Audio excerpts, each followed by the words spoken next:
또 외부 게스트를 모셨습니다. 네. 그 외부 게스트라는 말이 이제 지인이 아니라는 뜻으로 그치, 저희가 그치. 쓰고 있는데 오늘은 그 저희 게스트로 나오셨던 우진이 형, 네. 사흘님에게 소개를 받아서 모셨고요. 너무 궁금한 게 많은데 일단 먼저 자기소개를 부탁드릴게요. 네, 저는 이제 국악을 전공하고 있고요. 그 다음에 그 중에서도 이제 서울과 경기도 지방에 많이 향유됐었던 경기민요를 지금 전공하고 있는 소리꾼 양진수입니다. 아, 소리꾼이십니다. 진짜 부처분들 귀하신 분이. 아닙니다. 그래서 저희가 아까도 말씀드렸다시피 이제 일부는 그 보통 뭐 소리꾼이라고 하시던가 민요라고 하면은 저희 같은 일반인들 특히 관심이 없는 사람들 하면은 잘 모르잖아요. 그쵸. 그래서 어떻게 이렇게 이런 길로 나오신지 약간 삶에 대한 얘기를 좀 들어보고 2부에는 개인적으로 궁금했던 것들을 좀 네. 물어보고 소통하는 그렇게 진행이 될 것 같아요. 그래서 먼저 1부로 가보자면 제일 먼저 궁금한 건 어떻게 이 길의 시작점이 어디인지가 좀 궁금해요. 우선은 이제 원래는 제가 엄청 개구장이었어요.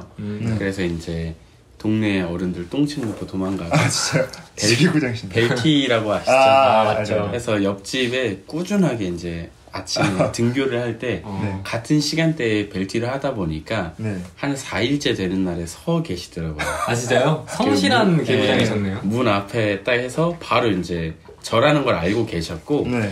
바로 잡혀서 옆집에서 저희 이제 부모님께 인계가 되면서 아 얘는 이제 뭔가 부모님이 보기에도 관심이 필요한 애인데 이거를 나쁜 쪽으로 말고 좀 좋은 쪽으로 풀게 하려면 예체능을 좀 접하게 해야겠다.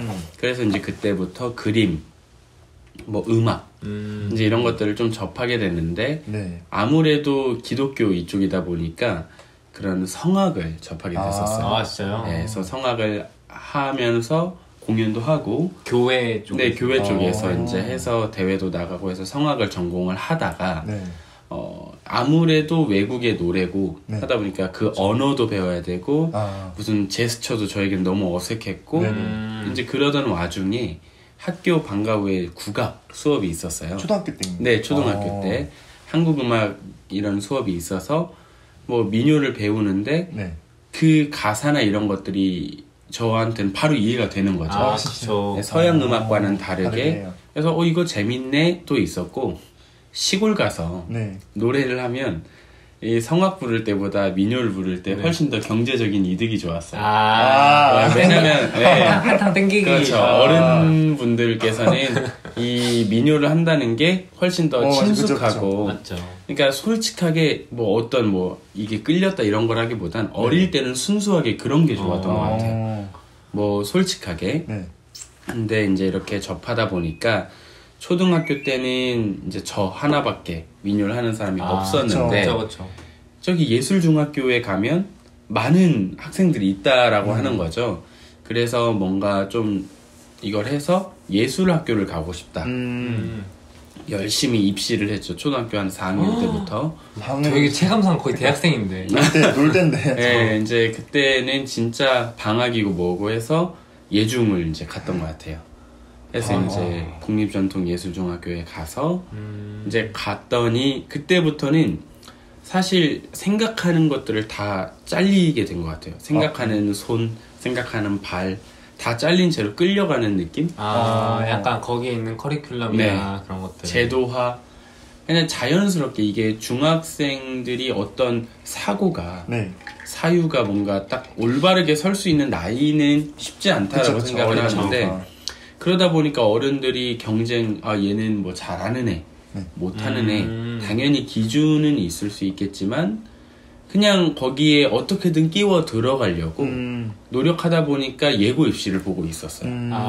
그리고 고등학교 이제 가니까 당연하게 대학 입시. 그쵸. 뭔가 예. 정해진 길을 반드시 걸어. 근데 이제 뭔가 여기서 벗어나면 나고자처럼 느껴지고 부모님께 배신하는 느낌이 들고 여기까지 왔는데. 예, 여기까지 이렇게 했는데 그리고 또 그렇게 가스라이팅을 당했어요. 아 진짜. 되게 너희가 지금 부모님이 이렇게 해줬는데 너희가 딴 생각을 먹는 게 그게 말이나 되냐? 아 진짜요? 예. 근데 그 집단이 어쨌든 다 그런 걸 하는 집단이잖아요. 그쵸, 아무래도 그렇게 될 수밖에 없을 것 계속 같아요. 이 사람 이상하다. 그쵸. 자연스럽게. 만약에 뭐 일반 고라에서 어떤 애들은 예체능을 하고 어떤 애들은 공부를 하고 하면 나랑 다른 사람들이 있구나 하겠는데 그거 좀 그게 이해가 되네요. 그랬죠. 이제 되게 그러다가 네네. 이제 대학에 오고 그때 이제 한번 좀 변환점을 맞이했던 것 같아요. 뭔가 내가 어릴 때부터 민요를 지금까지 해왔는데 네. 내가 정말 이걸 잘하고 내가 좋아하고 정말 행복해서 이걸 하고 있는 건지 아니면은 내가 이거를 지금까지 그냥 해왔던 거고 관성처럼 그냥 관성처럼 하고 있는 건 아닐까. 이게 만약에 후자라면 네. 이렇게 살아서는 안 되겠다는 생각이 들었죠. 왜냐면 저희 루트가 예중, 예고, 예대, 그 다음에 군악대 혹은 군 면제 해서 이렇게 가는 게 정식 루트였고 네네. 약간은 그거에 자랑스러움이 있었던 것 같아요. 저도 난 엘리트 여기에 코스처럼. 속해 있다. 근데 군악대까지 가게 되면 이 민요나 음악하는 사람들 이외의 다른 사람들을 만나볼 기회가 아예 없는 거죠. 소셜 믹스가 될 그게 그러네요. 없네. 네. 근데 분명히 대학교에서 수업에서는 다양한 소셜 믹스가 이루어져야 하고 그렇기 때문에 대학이라는 곳에 온다라고 했는데 그쵸. 군대까지 군악대를 내가 가버리면 이거는 말이 안 되겠다. 어. 그래서 이제 군악대를 안 가겠다 했더니 난리가 난 거죠. 그 입장에서는 네. 또 그게 당연한 거니까. 네가 정신이 있냐. 갔다 오면은 너 목이 다 굳는다. 너 음악 감을 다 잃어버린다. 인맥 다 잃는다. 근데 그게 싫어서 이제 그만둘 생각을 하고 해병대를 전 갔었던 진짜요? 네. 그래서 이제 파격적인. 맨날 이거 노래만 하다 하니까 당연히 떨어졌고 두 번째 또 떨어졌고 세 번째는 이제 체력을 해서 세 번째 가니까 너 또 왔냐? 해서 지원할 때. 무조건 가겠습니다 해서 이제 그렇게 해병대를 가서 진짜요? 연평도에 갔어요. 그러니까 연평 부대에서 이제 해병대 연평 부대에 있었는데 제가 처음 배웠던 노래가 해주알이랑 그리고 연평도 남봉가 네, 이런 노래들을 배웠고 그냥 군가. 아니죠. 민요에서. 근데 배웠던 그 지역에 가게 된 그쵸. 맨 처음에 제가 민요를 배웠을 때 초등학교 때 네. 이런 노래가 있어 해서 해주알이랑 뭐 몽금포 타령 이런 것들을 배웠는데 제가 딱 연평도에서 감시했던 데가 해주였어요. 그러니까 되게 아이러니했던 거죠. 그렇네요. 그냥 처음에 이렇게 배울 때 해주알이랑은 서도민요고 북한 지역에 이렇게 있는 지역이야. 네. 우리나라의 음악이야 라고 했는데 저는 쟤네 움직이나 안 움직이나를 감시하고 있으니까 그렇네. 되게 그랬고 또 몽금포 타령이라는 노래는 고종 황제가 되게 좋아했던 노래이기도 해요. 이게 장산곤 마루에 북소리 나더니 이런 식으로 어떤 장산곳에 북소리가 나면 저희가 누가 왔다 이렇게 알려주는 거잖아요. 약간 그런 뭔가 서정적이면서도 그리움에 대한 노래였는데 장산곳에는 지금 잠수함 기지가 있어요. 그러니까 이게 저에게는 너무 비극적으로 와닿았던 거죠. 그렇네요. 당연히 여긴 서정적이고 아름다운 곳 그리고 제 나름대로의 이미지가 그쵸. 군대에서는 와장창 깨진 거. 거기서는 막 소리 지르고 이런 느낌인데 그리고 노래 들려준 건 되게 약간 흥나고 맞아요. 서정적이고 그래서 이제 그때 처음으로 이 민요에 나오는 이 역사 혹은 그 모습과 오늘날의 이 모습이 완전히 다르구나. 저도 한 번도 생각하지 못했던 것 같아요. 저도 거기서 처음 느꼈던 거고 뭐 아니면 연평도 남문가에도 나나나나 이런 식으로 빨래를 하면서 노래를 해요. 근데 이제 긴작시 강변에 아가씨 나무 바람만 불어도 이런 식으로 노래를 하는데 너무 좋다. 긴작시라는 그 해변이 진짜 있더라고요. 진짜요? 거기서 근무를 했으니까. 그래서 민요 가사 속에 나오는 지명들은 전설이 아니라 실제 지명들이구나를 그냥 당연하게 느끼게 됐던 것 같아요. 체감으로. 그래서 이제 그때부터 다시 한번 내가 민요를 좀 해보고 싶다. 오히려 그만두러 갔는데 그러게요. 동기부여. 오히려 내가 그만두러 갔던 곳에서도 난 민요가 되게 하고 싶었던 사람이었고 또 내가 하고 있는 이 민요가 사실 민요 잘 모르는 사람들도 많고 그쵸. 또 사실 오늘날의 향유가 막 되는 장르는 아니지만 그쵸. 그래서 저도 이게 쓸모가 있나 오늘날? 그런 생각을 하다가 이런 것들을 통해서 역사를 조금 더 실감나게 느끼게 할 수 있겠구나 그런 것들을 좀 느끼게 돼서 민요를 처음 접했던 건 초등학교 4학년 네. 근데 제대로 진짜 내가 민요를 해보고 싶다라고 느꼈던 것은 대학교 이제 2학년 22살 때 군대에서 그렇게 이미 22살이면 거의 초등학교 4학년 때 시작했다고 생각하면 한 10년 했던 거죠. 했는데도 그때 깨달으셨으면 네. 역시 뭔가 다른 약간 두려웠어요. 그 말 있잖아요. 10년을 네. 하면은 전문가가 될 수 있다. 뭐 네. 1만 시간의 법칙이다. 그런 말이 있죠. 근데 이런 것들을 했는데 10년을 했는데도 감이 안 잡히는 거죠. 너무 관성처럼 해왔고 그냥 하다든지. 너무 당연하게 했다는 것. 근데 이제 지금에 와서 생각해보면 저에게 당연한 것들이 사람들에게 낯설더라고요. 그래서 그게 요즘은 감사하기도 해요.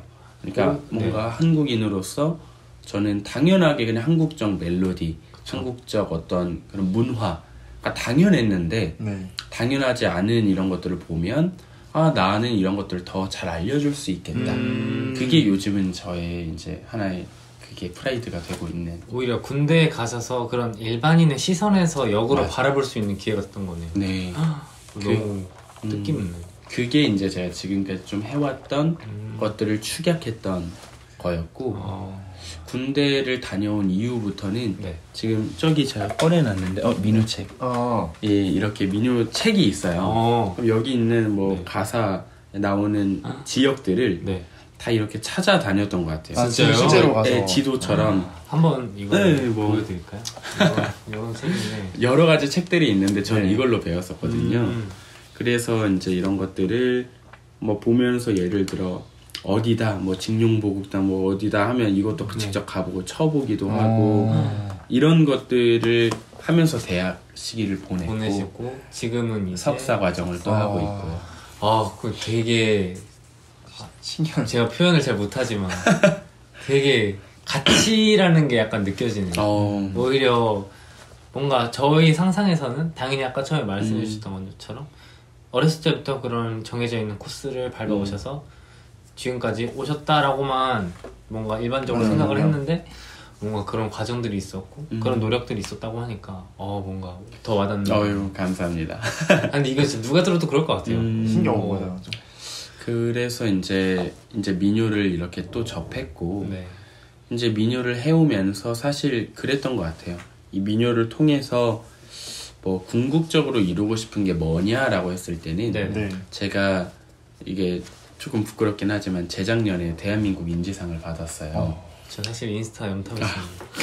그랬었는데 그때까지만 해도 네. 이걸 통해서 뭐뭐뭐를 하고 그 꿈은 여전히 존재하지만 네. 최근에 와서는 조금 더 솔직해지자라고 생각을 해보니까 그냥 민요를 하는 것은 그냥 제 구원인 것 같아요. 제가 지금까지 15년간 민요를 해왔지만 안다라고 생각했던 때가 10년? 이 정도면 이제 됐지라고 생각했던 게 그때였고 네.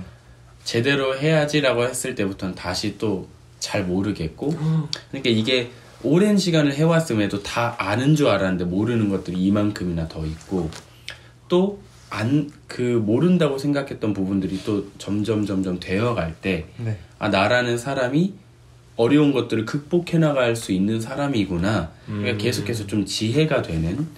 그래서 지금은 민요를 그렇게 하고 있고 아까 말씀드렸듯이 제가 이제 이 민요를 통해서 하는 것은 이게 근대의 역사를 많이 담고 있어요. 민요는 누가 작곡을 한 것도 아니고 지켜내려고 했던 장르도 아닌데 저절로 생겨나서 그렇네요. 네, 그리고 입에서 입으로 전해지다 보니까 어떠한 역사적 기록물은 일제의 검열을 받는다던가 그쵸. 어떠한 정권의 검열을 받는다던가 네네. 항상 강력한 기록의 수단이었기 때문에 그쵸. 이 기록이라는 것은 검열을 받았는데 입에서 입으로 전해지는 것은 검열하지 못해. 변해갈 수는 있지만 그쵸. 보다 더 진실에 가까울 수가 있어요. 그렇구나. 구전 문학의 특징인데 이 민요의 가사들은 그러한 것들을 갖고 있고 이런 것들을 바탕으로 제가 근대의 역사에 조금 더 정통해지고 또 올바른 의식을 갖고 있는다면 네. 오늘날 지금 우리나라가 세계 10위권 안에 경제대국이네 그쵸. 또 선진국이네 하지만 세계 유일의 분단 국가이기도 맞아요. 하거든요. 그리고 뭐 최근에 미나리다, 빠찡코다 이런 것들이 이제 먹히는 게 다 재외동포 이야기거든요. 재미교포 혹은 제일교포. 그쵸. 근데 말고도 까레아스키 고려인, 네. 지금 우크라이나 거기에서도 이렇게 많은 고려인, 아니면 저기 쿠바 쪽, 멕시코 쪽에 애니갱이라는 또 그 한인들. 한인. 네, 되게 많아요. 네. 그래서 다 합치면 800만 명 정도가 되더라고요. 한인 많구나. 네, 한인들, 해외에 거주하는 한인들이. 진짜 많네. 근데 이제 제가 이런 역사들을 보면 남한 5,600만, 5,200만, 네. 북한 2,600만 합치면 약 8천만인데 그쵸. 10명 중에 한 명은 이 근대 시기에 해외로 쫓겨나거나 살려고 도망갔던 그렇네. 이분들이 아직도 돌아오지 못하고 선진국이네 우리가 뭐 하네 하지만 네네. 우리 스스로도 잘 사는 나라들은 교포를 붙여요. 재미교포, 제일교포. 그리고 조금 못 사는 나라들은 고려인, 조선족. 그렇네요. 맞네요, 예, 맞네요. 이런 식으로. 그래서 이런 것들을 바로 잡으려면 사실 오늘부터 38선 밀어버리고 우리 통일한다고 저희가 지금 북한이랑 친하지 그쵸. 않으리라 생각해요.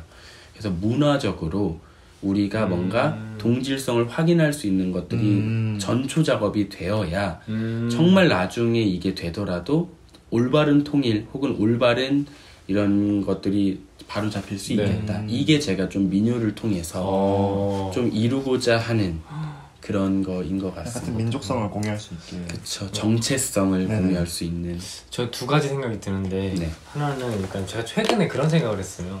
사실 예체능이라는 게 우리가 인간들이 살아가는 데 있어서 필수적인 건 아니잖아요. 그쵸. 동물들이랑 생각했을 때 생존이 중요한 거지 사실 또 문화라던가 예술이라던가 이런 게 사실 필수적이라고 할 수는 없는 거잖아요. 옷도 그냥 우리 몸을 지켜주기만 하면 그럼요. 되는 건데 노래도 사실 그런 거잖아요.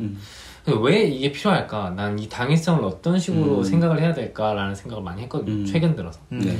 근데 뭔가 제가 생각했던 거랑 좀 맞닿아 있는 게 인간들이 그런 필수적인 것들은 당연히 해오지만 그것들을 지켜나갈 수 있는 기본적인 기반이 문화가 아닐까라는 생각이 들어요.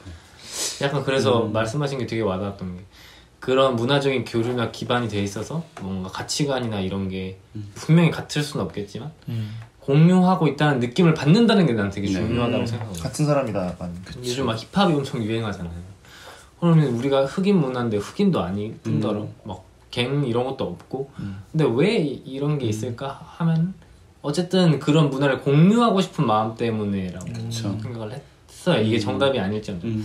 그래서 되게 뭔가 확 그런 오히려 와닿는. 뭔가 그 말이 뭔가 내가 찾고 있던 답 중에 하나였을 수도 있겠다는 생각이 들어요. 사실 문화라는 게 아까 말씀해 주셨던 것처럼 이 대학 때 이제 배웠던 것도 메슬로우라는 네. 사람이 그쵸. 이제 인간을 5개로 나누었잖아요. 생존 뭐 이러면서 이제 안정 쭉쭉쭉 가지만 인정받고 싶은 욕구 다음에 5단계 꼭대기가 자아실현. 그렇죠. 근데 이 자아라는 게 스스로 자의 나잖아요. 네네. 그것을 실현시킨다라는 것은 개개인으로서는 개개인의 자아 실현이 될 수 있고 한 민족에게는 그 민족성을 하는 게 있고 국가성 이런 게 있을 텐데 사실 그렇게 생각을 해요. 우리가 아무리 영어를 잘해도 네. 그 나라의 모국어만은 못할 것이고 네네. 우리가 아무리 쟤 정말 프랑스처럼 정말 샹송을 잘한다 네. 라고 해봤자 결국 프랑스인 만큼 잘한다가 될 텐데 우리가 모두가 민요를 부를 그런 건 아니겠지만 네네. 사실 조금 잘못된 것들을 바로잡고 싶은 자주성이 필요해요. 만약에 여기가 지금 이 촬영하는데도 저는 손님이에요. 그러면 손님인데 제가 갑자기 여기 탁 누워서 이제 나가주세요 하는 말이 안 되는 건데 우리나라는 뭔가 조금 반대되어 있는 느낌이 들어요. 정장 입고 오세요 하면 양복을 입고 네네. 그 다음에 저희가 신고 있는 양말도 버선 말자거든요. 그쵸. 그러니까 서양의 버선이다. 양이 붙는다는 것 자체가. 네, 그러니까 외국의 것인데 네네. 이거를 지금 입고 있는 게 잘못됐다는 절대 아니지만 우리나라에서 음악이라고 하면 응당 서양 음악을 그쵸. 칭하고 반대로 우리의 전 세계에서 국악이라는 단어를 쓰는 거 우리나라밖에 없거든요. 아 진짜요? 나라 음악. 어떤 나라가 나라 음악이라고 하는 다들 국가는 있어도 네, 전통 음악이라고 다들 우리나라 전통 음악이야라고 하는데 네네. 우리는 국악이라고 해요. 아, 그러니까 우리의 무의식 속에 상대적으로 서구의 것들이 이미 자리 잡고 있고 문화적으로는 식민지적인 생각이 아닌가. 아, 그래서 그런 것들이 좀 안타까웠어요. 우리가 극도로 막 일본 뭐 하면은 보수 어쩌고저쩌고 하지만 네네네. 그들은 정말 중요한 때에 자기네들 복장을 입고 오거든요. 맞아요. 그게 보수라고 한다는 것은 자국에 있어야 할 문화를 지키는 게 보수인데 우리는 보수라고 하는 이게 정치적인 이야기여서 좀 그렇긴 하지만 이건 조금 생략하고 어떤 문화적인 네. 입장에서의 보수를 얘기하는 맞아요. 거잖아요. 그러니까 우리의 이런 것들이 많이 지금 결여되어 있구나. 뭔가 외국의 그런 뭐나 먼저 고소하니 강물 이런 것들 윗세대 분들은 다 아시는데 네. 한강수 사랑은 잘 모르고 모르죠. 이게 미국의 스와니강 노래는 아는데 우리 노래는 잘 모르는 이런 좀 아이러니한 것들이 있구나. 그래서 저는 조금 올바른 교육 체계, 국악을 바탕으로 체계를 세워서 이것들을 교육으로서 좀 실현시킬 수 있는 조금 네. 문화적 주체성을 얻는 네. 그런 느낌인 것 그렇습니다. 교육이라고 얘기해 주셨잖아요. 네. 어떤 방향성이나 뭐 지금 느끼는 그런 아이러니한 감정들을 과연 어떻게 올바르게 갈 것인가라는 해결법이죠, 일종의. 해결법 이제 그런 부분이라면 사실 조금 주변의 사례들을 보면 네. 뭐 벗을 깊이 알면 뇌가 깊어진다 네. 이런 말처럼 주변의 사례들을 보면 사실 우리나라와 일본은 네. 음악 대학들은 다 독일 그냥 음악 대학의 분점, 체인점 진짜요? 그 정도 수준이라고 봐도 돼요. 왜냐하면 왜냐면 커리큘럼이 그렇다는 거예요, 아니면 커리큘럼이 그런 거죠. 커리큘럼이. 왜냐면 지금 우리나라에서 지금 고려대학 네네. 같은 경우도 지금 이 주변에 고려대가 있는데 민족학의 보고다 라고 고려대가 말을 하지만 국악과는 없어요. 그리고 연세대학도 없고 네. 서울대학은 있지만 그래 음악대학의 꼬투리 하나 정도 메인이 아니에요. 넣어주는 메인이 아닌 거죠. 사실 생각해보면 그래요. 우리가 대학이라고 하는 것들이 네. 뭐 종합대학이라고 하면 필수적으로 갖춰야 할 그렇죠. 그런 것들이 있는데 다른 나라에서는 예를 들어 서양 음악을 한다 해도 그 수업에 반드시 자국의 음악을 교육을 해요. 그리고 지금 이제 제가 뭐 프렐류드라는 그 재즈 하는 선생님들도 친하게 지내지만 다 버클리 아니면 뉴욕 어디대 이렇게 가셔서 그 나라에서 유학을 하다 보면 너희 나라 음악 뭐야? 해달라고 하는데 자기가 처음에 벙쪘다는 거죠. 나는 지금까지 재즈만 하고 이거 해왔는데 아 너희 나라 음악 있을 거 아니야? 좀 들려줘. 당연하게. 네, 벙쪘다는 거죠. 하니까 왜 너가 너희 나라 너희 민족의 음악을 몰라? 이게 이제 미국은 다문화 국가니까 네네. 그게 당연한 건데 우리는 그런 말을 들을 정도로 교육의 체계가 안 잡혀 있다. 이런 비슷한 사례로는 일본이 있는데 네, 일본. 당장 중국만 봐도 중국스러운 음악들을 하잖아요. 네네. 많이 하죠. 예, 아니면 태국, 베트남, 아니면 뭐 서양은 자기네들 음악하고 네네. 이런 것들 사례가 우리나라는 지금 음악대학 안에서 국악을 교육하는 수업 전체량 중에서 10%가 안 돼요. 그러니까 말도 안 되는 일이고 음악대학 중에서 이 한국음악과가 있는 데는 얼마 없는. 7분의 1도 안 되는 그 중에서도 대학 단위를 갖고 있는 건 중앙대학교 하나밖에 없는 나머지는 음악대학 안에 과로서 과로 이제. 국악과 이 중에서 뭐 민요 1명 구색만 갖추고 있는 거예요. 그래서 이러한 것들의 체계를 이제 바로 잡기 위해서는 아무래도 올바른 헌법에서부터 가야 될 것 같은데 더 윗단계에서부터. 윗단계 왜냐하면 사실 헌법이라는 것 자체가 이 국가의 기틀이기도 하고 그쵸. 모든 국민들이 이상으로 품어야 할 걸 제시하는 게 헌법이기 때문에 하나의 약속이고 모든 거의 근간이 될 수 있다고 생각을 해요. 그렇죠. 근데 국가헌법 구조가 이제 국가는 전통 문화의 계승 및 발전을 위해 힘써야 하며 민족 문화 창달에 이바지하여야 한다. 라고 되어 있지만 최근에 교육부에서 네. 음악 교육에서 국악을 제외하는 그거를 발의했다가 아. 어젠가 5월 4일자에 문화재 선생님들이 항의를 하는 네네. 그게 뉴스에 나왔더라고요. 네. 그러니까 이런 부분들이 지금 우리나라에서 지금 이게 올바른 건가? 뭐만 하면 K컬처, K 뭐 방역, K-pop. K를 이렇게 말을 하면서 정작 교육에 대한 이런 그쵸. 헌법적인 것들을 다 어긋나게 하는 게 맞나? 해서 저는 이런 부분들을 좀 고칠 수 있으려면 국악을 이 한국 음악을 전공했던 이 전공자들 중에서 뭐 네네. 저 같은 사람이나 다양한 분야로 되려 펼쳐 나가야겠다. 이거에만 막 이렇게 몰두해 있는 게 아니라 네네. 그게 근본적으로 교육을 조금 바꿀 수 있는 방향이 될 수 있을 것 같고 그 다음에 이제 이런 것들이 단순히 국악을 왜 그러면 우리가 해야 하는가는 왜 저희가 한국말을 써야 돼 일본어 쓰면 안 되나요? 왜 저희가 국사를 배워야 돼요? 왜 일본 이거와 같은 좀 개념이라고 저는 느껴지는 거죠. 맞아요. 왜냐하면 저희가 음악은 이렇게 정리를 해. 인간의 사상과 정서를 선율, 리듬, 화성을 통해 구체적으로 형상화한 것을 음악이라고 해요. 정의가. 네, 정의가. 예술로 만약에 가장 상위로 보면 예술이라 함은 인간의 사상과 정서를 어떠한 매개를 활용하여 형상화한 것. 그림이든 이게 의류라고 한다면 그쵸. 이런 어떠한 이제 소재와 디자인과 이런 재봉을 그쵸. 통해서 형상화. 저희는 선율, 리듬, 화성을 통해. 네. 그럼 여기에 한국 음악이 된다면 인간이 한국인이 되고 사상과 정서는 한국인의 사상과 그쵸. 정서. 그다음에 선율, 리듬은 한국적 선율, 한국적 리듬을 통하여 형상화한 것이 되는데 이런 국자 들어간 국악, 국사, 국어, 국문학 이런 것들이 없어진다면 한국적인 것들이 없어지게 되는 거겠죠.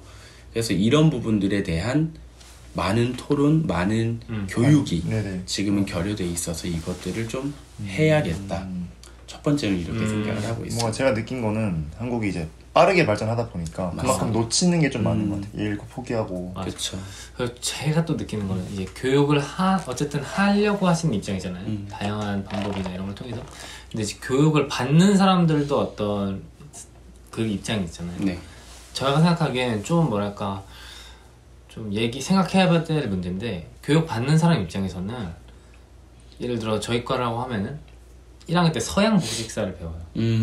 그건 필수예요. 그렇죠. 근데 3학년 때 배우는 한국 복식사는 선택이에요. 똑같습니다. 음악대학. 그렇잖아요. 근데 저는 이게 솔직히 말하면 말씀해 들은 걸 따지면 우리가 앞으로 나아가야 될 방향이 그 말씀해 주신 방향이라는 건 저도 동의를 하는데 지금 학생들한테 그걸 강요해봤자 반발밖에 더 안 살 것 같다는 생각이 왜냐면 걔네들은 배우고 싶지 않아. 일단 기본적으로 내가 이걸 왜 배워? 라고 생각해. 서양 복식도 마찬가지지만 어쨌든 한국 복식 나 관심도 없는데 왜? 그럼 그런 사람들한테 설득을 시켜야 되는 거지. 당위성을 좀 부여하면. 그 지금 급진적으로 할 수 없다는 거지. 근데 그럼 내가 생각했을 때 당위성을 어떻게 부여할 수 있냐면 그게 멋있어야 된다고 생각하거든요. 맞습니다. 그래서 좀 느꼈던 게 이번에 그 이날치 범 내려온다. 그거 이게 왜 유행을 하지 하면은 어쨌든 그게 멋있다고 느끼니까 사람들이 그러니까 그런 거. 그래서 저는 교육 쪽은 아니에요. 제가 생각하는 어떤 이상적인 방향성이랄까? 당연히 교육이 무조건 있어야 되는 거지만 저는 무조건 멋있고 간지나야 된다고 생각하거든요. 그치. 그게 진짜 찌질한 멋이든 아니면 뭐 무슨 멋이든 간에 눈길을 끌 수 있는 그 부분에서는 너무 정확하게 찝어주셨는데 그게 하나와 그러니까 흑백 논리로 선택될 수 있는 게 아니라 말씀하신 부분은 한 사람의 10걸음이라고 교육계에선 봐요. 그러니까 한 사람의 10걸음이 누군가 나아간다면 네. 교육은 10사람의 한 걸음을 말하는 것인데 사실 그런 것 같아요. 이게 오늘 촬영하는 날이 5월 5일인데 그쵸, 아까 식사하면서도 말했지만 100주년 어린이날 100주년이고 이게 사실 이렇게 조금 생각해보면 좋을 것 같아요. 어떤 선각자들은 이런 어린이날 이전에도 동학이라는 그쵸. 거에서는 어린이, 여성, 노인 그리고 모든 사람이 평등하다 네. 해서 인본주의를 말했지만 되지 않았어요. 근데 방정환이라는 사람이 소파, 작은 물결이라는 뜻이거든요. 오. 작은 소에 물결 파. 파도할 때 예, 그 파. 작은 물결. 그래서 이 사람이 30몇 살에 죽어요. 네. 그래서 이 사람이 말을 할 때 부인한테 지금 내가 하는 건 이건 작은 물결이지만 내가 죽고 난 이후에 이러한 물결들이 큰 파도가 될 테니까 꼭 봐달라. 그리고 그거를 이제 해서 제가 작년에도 그 방정환 재단에 후원을 했었었는데 그런 일처럼 네. 세계에 이제 이걸 말할 때 저희가 늙은 사람은 어떤 이는 이렇게 말할 때 사람이란 뜻이잖아요. 그쵸. 이가 늙은 사람, 노인 해서 늙은이, 네네. 네.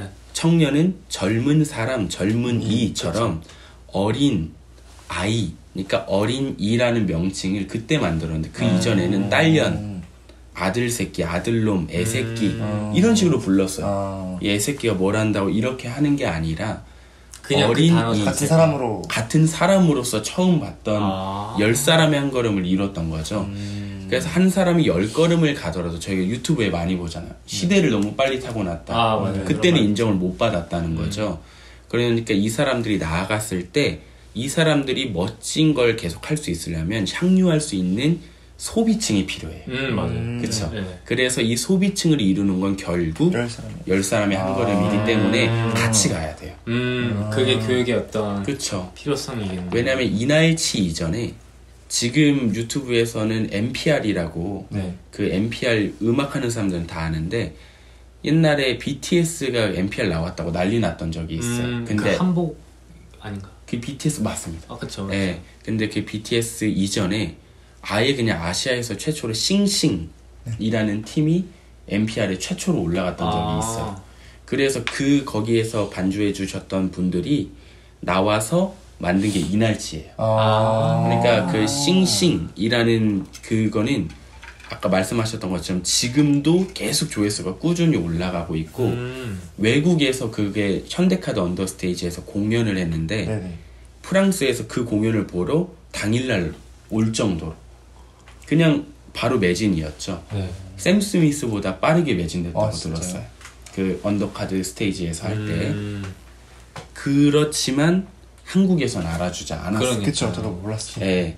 그게 이후에 이제 이날치가 한국관광공사와 함께 하면서 이게 확 떴지만 맞아요. 그러니까 이런 부분들이 함께 가야 한다라는 것이고 저는 항상 10사람의 한 걸음에 관심이 많은 거죠. 왜냐면 한 사람이 10걸음을 갔던 선배들을 보면서 이분들이 너무 앞서 가다 보니까 결국 가난하게 되고 포기하게 되고 한참 뒤에서야 조금만 더 해주시지 하는 이게 이분들의 삶과는 너무 괴리가 있는 거죠. 그쵸, 맞아. 그래서 이런 부분들이 필요하구나. 그래서 저는 교육해서 어떤 분들은 또 그런 걸 하고 있을 거예요. 맞아요. 그래서 저는 그런 국악인들 위에 예술인 이게 아니라 저는 대중들에게 널리 좀 펴줄 수 있는 그게 제 역할이 되겠다 그런 생각을 하고 있는 것이죠. 사실 막 뭐가 좋다 뭐가 나쁘다 그럼요. 이런 개념이 아닌 거잖아요. 그쵸. 정말 그 필요한 부분들의 배치. 솔직히 그런 말 있잖아요. 뭐 달가육 펜스가 반고우 얘긴데 반고우 보면은 맞아요. 반고우의 삶이라는 게 진짜 비참하게 끝이 없는데 사람들은 그걸 존경하고 우러러보고 마지막에는 아마 병 걸려서 그냥 혼자 그 맞아요. 집에서 그림 그리다가 벽화 그리다가 그냥 죽었을 거예요. 심지어 시체도 막 다 썩었는데 발견되고 고독사. 진짜 말도 안 되는 건데 그걸 멋있다고 생각하잖아요 사람들이. 거기에서 오는 괴리라는 게 또 있는 거니까요. 특히나 저는 그렇게 생각을 해요. 이제 우리나라가 선진국이 됐다는 것은 사실 선진국이라는 게 단순히 우리가 이제 다른 나라보다 잘 살아 이런 것들에 우리가 정말 감명을 느낀다면 지금 전 세계가 중국을 존경해야겠죠. 맞죠. 갑자기 막 경제 성장을 이렇게 이룬 나라가 없고 하지만 아니잖아요. 결국 선진국이라는 것은 세계에서 일어나는 근본적인 문제들에 대한 해답을 제시할 수 있는 모범이 될 수 있는 국가가 되어야 하는데 지금 우리나라는 단순히 제가 이제 하나의 사례로 이런 한국 음악과 음악은 서양 음악이고 국악을 따로 그쵸. 이런 걸 말하지만 우리나라의 많은 것들이 자꾸 다른 나라의 입을 빌려와요. 미국의 누구는 이렇게 말을 했고 이럴 때 링컨은 이렇게 했었고가 아니라 네. 우리의 이런 것들을 왜냐면 그런 것들은 미국이 더 잘하고 그쵸. 영국이 더 잘하는데 우리에게서 비롯된 말들을 꺼내야 결국에는 그게 되는 거잖아요. 그래서 사실 저희가 어떤 브랜드를 보더라도 네. 구찌의 아이덴티티 아니면 루이비통의 아이덴티티 이런 것들을 인정하듯이 카피캣이 되는 건 조금 좋지 않다. 그렇다면 대한민국의 정체성은 어디에 있는가 네. 라고 한다면 당연히 우리의 것들에서 찾아야 한다. 그런 의미에서 이제 저는 이미 좋은 것들이 많다고 생각해요. 우리가 국조, 나라의 조상으로 삼는 그 단군이 품었던 이상도 네. 홍익인간. 네. 그쵸. 홍익인간. 우리의 그 이상은 널리 인간을 이롭게 하는 데에 있다. 이미 이것만으로도 대한민국에 그게 잡힌 거고. 네. 전 세계에서 글자 중에 유일하게 저작권이 있는 글자는 한글밖에 없잖아요. 왜냐하면 훈민정음, 창제 의도도 밝혀져 있죠. 맞아요. 나란 말씀이 중국과 다른데 이런 서로 사마띠 아니할세 네. 이 글자와 우리의 말이 맞지 않다. 맞아. 근데 이 어린 백성이 이 어리석은 백성들이 홀빼이셔도 뭔가를 하려고 해도 네. 글자가 어려서 할 수가 없으니 이를 어여삐 여겨 불쌍히 여겨 내가 새로이 28글자를 만드노니 이를 널리 써서 모두가 다 이걸 이롭게 하길 바란다. 이게 전 두 번째 홍익인간의 뜻이라고 생각을 해요. 세종대왕의 맞닿아 있네요. 맞닿아 있죠. 그리고 또 그 다음에 이제 김구 선생님도 이렇게 뭐 말을 했던 부분도 아니면 원효대사가 네. 불교가 원래 귀족들의 종교였거든요. 네네. 근데 나무 아미탑을 관세음보살이라는 걸 해서 퍼뜨려요. 대승불교. 네, 그게 나무가 그 어디에 가서 쉬게 해주세요라는 범어예요. 그리고 아미타는 천국을 지키는 부처예요. 네. 불교에서는 이 부처가 3번 온다고 하거든요. 석가모니, 그 다음에 아미타, 그 다음에가 미륵이에요. 그래서 이제 막 궁이가 짐은 미륵이니라 네. 하면서 했던 게 자기가 이제 그 3번째 부처다, 구원자다 라고 하는데 여튼 이 아미타는 천국을 관장하는 신이기 때문에 그래서 이제 절에 가면 계단을 올라가면 거기에 아미타 강생 극락세계로 가는 그 길 앞에. 그래서 너무 인간들이 힘들게 사니까 저 아미타 부처에게 가서 쉬게 해주세요. 그러니까 나무 아미타불이고 관세음보살은 이 얼굴과 귀가 엄청나게 많아서 간절하게 빌면 소원을 이루어준다고 믿어요. 그래서 나무 아미타불 한 문장 관세음보살님 제발 이 소원을 들어주세요. 이것만 당신들이 알아도 당신들도 구원받을 수 있다라고 했던 그 원효가 내세웠던 게 화증사상이에요. 이런 투쟁을 화합으로써 네, 우리가 함께 극복해 나가자. 기억난다. 이런 것들을 바탕으로 꺼낼 수 충분히 있는데 맞아요. 계속해서 뭐가 어떻고 당연히 좋죠. 하지만 우리의 것을 조금 더 꺼낼 수 있는 멋진 나라가 좀 됐으면. 근데 아까 초반에 말씀하셨던 게 이 얘기를 쭉 들으니까 지금 꺼내고 계신다는 느낌이 드네요. 네, 저는 그게 확실히 딱 뭔가 이렇게 많이 생각하신 게 맞아요. 이렇게 자연스럽게 배어 나온 고민하셨던 게 확실히 그런 게 딱 느껴지네요. 그래서 저도 이런 민요를 처음에는 음악적으로만 접근을 했었던 것 같아요. 사실 이 영상을 이제 보시다 보면 또 민요는 어떻게 맞아요. 뭘 배우지? 네. 이런 것들을 할 텐데 뭐 여기에도 보이시겠지만 저희는 악보가 없어요. 그러니까요. 맞아요. 그래서 이제 악보가 없어서 이렇게 다 일일이 체크를 하죠. 보일라나? 이게 민요의 악보인 거죠? 네, 그렇죠. 그럼 이렇게 보면 산천 초목이다 무성헌데 덩덩덩 나 하해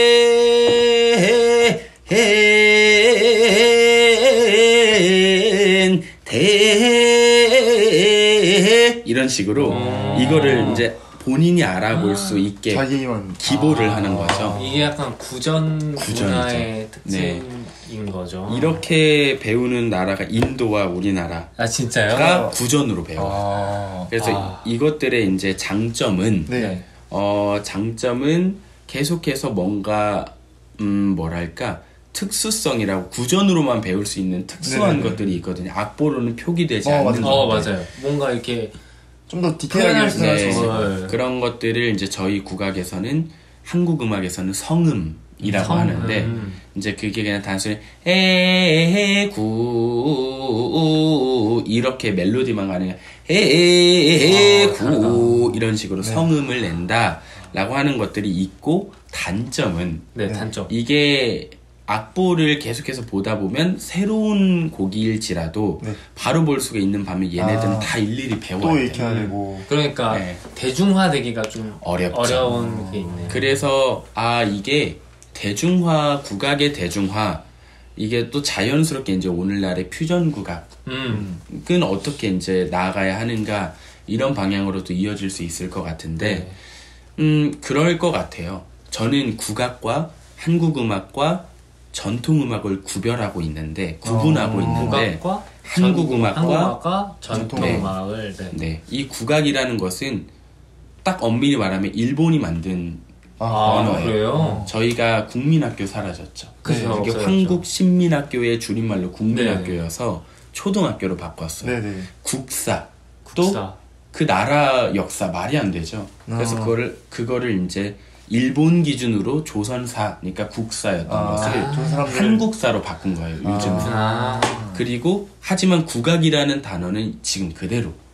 해서 이것도 요즘 국립국악원 이것도 한국음악원 이런 식으로 뭐 변경해야 된다 이런 운동이 일어나고 있는 것도 여기에 있고 해서 국악이라고 한다는 것은 한국음악이라는 그 장르 안에서도 전통음악을 포함한 하나의 소분화된 그 중에서도 너무나 서양 음악과 대비되는 스스로 약간 소극적으로 생각하는 단어로 국악이 쓰이고 있는 거죠. 그래서 이 국악의 범주에는 전통 음악을 포함하고 있지만 한국적 선율도 포함하기 때문에 이선희의 인연, 혹은 새로운 신민요 이런 것들도 나중에는 국악으로 표현될 수가 있다, 포함될 수가 있다. 좀 넓게 보자면. 그렇죠. 그래서 퓨전 국악이라는 말은 성립이 되지만 퓨전 전통 음악은 말이 안 되잖아요. 그래서 퓨전 국악은 앞으로도 지금처럼 한국인들이 공감할 수 있는 그리고 한국의 이런 다양한 역사를 담아내는 예를 들어 일례로 그런 트로트가 옛날에 서른도가 이렇게 불렀던 게 있었죠. 이상가족. 이상가족 해서 그게 기네스에 올랐다고 들었어요. 해서 이제 그런 노래라던가 아니면은 한국전쟁에 대한 아픔을 담아낸 이런 것들도 시간이 흘러서 100년, 200년이 지나면 하나의 국악의 일종으로서 될 수 있다는 거죠. 한국적 정서와 사상을 담아냈고 한국인들이 공감했기 때문에 그렇게 된다. 얘기를 많이 들었어요. 그래서 솔직히 엄청 많은 얘기를 해주셔서 모든 게 다 뭐 100% 이해를 했다고 할 수 없겠지만 근데 뭔가 많이 막 느껴지고 해서 맞아요. 그냥 저도 아까 이제 뭐 이렇게 말씀드렸지만 사실 국악과 뭐 한국음악과 전통음악 이런 것들을 구별짓는 것은 그리고 명확히 구분하는 것은 모든 사람이 할 필요는 없다고 생각을 해요. 그러니까 전공자인 저희가 이렇게 보다 더 아까 10사람이 한 걸음, 한 사람이 10걸음 이걸 말씀드렸듯이 이 부분에선 저희가 파고 그거를 뭔가 말해야 할 때 저희가 확실히 목소리를 낼 수 있는 게 중요하고 그리고 단순히 우리는 한국인이니까 이걸 지켜야 한다가 아니라 저도 그런 거죠. 이제 앞으로 세계화가 이제 된다. 그리고 사실 많은 혁명들이 있었잖아요. 1차 산업, 2차, 그 다음에 3차 이게 넘어가면서 그 핵심 키워드 예를 들어 저희가 지금 사자 변호사, 의사, 검사는 3차 산업 지식의 혁명이었기 때문에 어떤 사람들이 보다 더 많은 것들을 외우고 있는가가 가치 창출이 됐다면 그때는 되게 중요했으니까 근데 이제 4차부터는 누가 더 창의성이 좋은가 누가 더 편집성이 좋은가 사실 그런 거죠. 저희가 이제 모든 것들은 인터넷에 검색하면 나오는데 네, 정보를 외울 필요가 없는. 어떤 관점으로 이걸 편집해낼 수 있는가가 그렇죠. 에디톨로지라고도 하죠. 편집학적인 그런 생각을 갖고 있는 게 중요한데 세계 시장에 아까 이제 뭐 의류 일쪽을 하신다면 네네. 보여줘야겠죠. 그쵸. 그러니까 어떤 디자이너가 한국적인 어떤 요소를 재해석해서 냈더니 먹히더라. 아니면 어떤 가수가 예를 들어 BTS가 네. 뭐뭐를 하는데 한복의 어떤 부분들 최근에 블랙핑크 같은 경우도 맞아요. 여기에 놀이개들을 달고 나오고 그래서 구글 검색어 1위가 한복이더라고요. 맞아요. 이런 것들을 저도 보면서 되겠다. 음. 이제 그 구군 상승기라는 게 있어요. 일례로 일본이 네. 80년대 때 네. 버블로 성장을 할 때 부흥하게 됐던 게 기모노, 가부키, 노가쿠 이런 것들이었어요. 그래서 원피스나 드래곤볼이나 꼭 스페셜 뭐 할 때는 예를 들어 루피가 기모노를 딱 입고 나와서 혹은 유카타를 딱 입고 나오는 맞아요. 게 한정판으로 엄청 비싸게 팔리고 그것들을 보고 접했던 사람들이 일본에 와서 같이 맛집이라 하면서 축제를 하면서 놀고 이게 연계가 됐었던 상승기가 지금 대한민국에는 곧 와요. 왜냐하면 그렇게 보시고 계시는 네, 거죠? 당연하게 이 상승기는 항상 경제가 부흥하면 같이 와요. 왜냐면 문화는 상호적인 맞아요. 거니까. 의류로 예를 들어서 생각난 건데 의류에도 그 전공 언어들이 있잖아요. 뭐 예를 들어 피터팬 칼라 이런 식으로 그 뭐 칼라나 슬리브나 이런 걸 표현하는 단어들이 있잖아요. 근데 거기에 일본 게 좀 많아요. 예를 들어 그러니까. 기모노 슬리브라는 전공 그러니까 전 세계 공통 언어예요. 차이나 카라도 차이나 있죠. 카라 있죠. 그건 중국.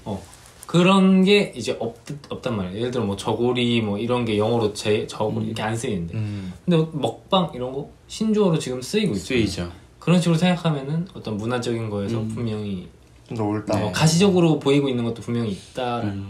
그래서 정리를 해본다면 저는 그런 부분 그러니까 단순히 배워야 한다는 아니지만 네. 이런 4차 산업혁명 이제 4차 정보혁명이라고도 하는데 여기에서 중요한 것은 창의성인데 이 창의성은 없던 걸 새롭게 깨닫는 게 아니라 있는 걸 새롭게 보는 능력이라고 저는 생각을 해요. 그래서 저희가 아이디어가 떠올랐다가 사실 플라톤이 말했던 이데아잖아요. 네.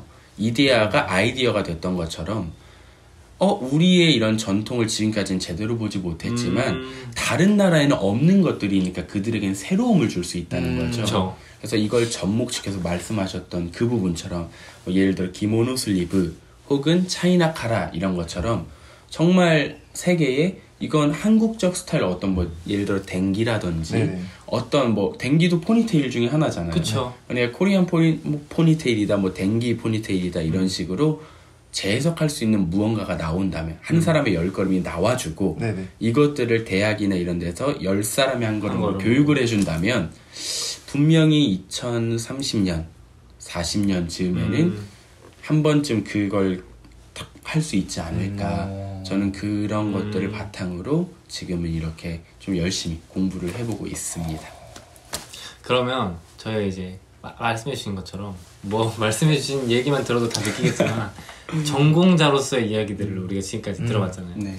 혹시 제일 궁금했고 우리가 처음 뵀으니까 오늘 또 그리고 민요라는 거에 대해서도 그런 소리꾼이라는 직업에 대해서도 처음 들었으니까 그런 전공자의 입장을 이제 들어봤다면 이제는 우리가 일반인으로서 좋죠. 가볍게든 아니면 좀 무게가 있고 Q&A를 Q&A를 좀 진행하면서 2부부터 1부 쪽은 좀 말을 많이 하셨으니까 네. 좀 편하게 쉬시면서 얘기하시면 가볍게 해주시면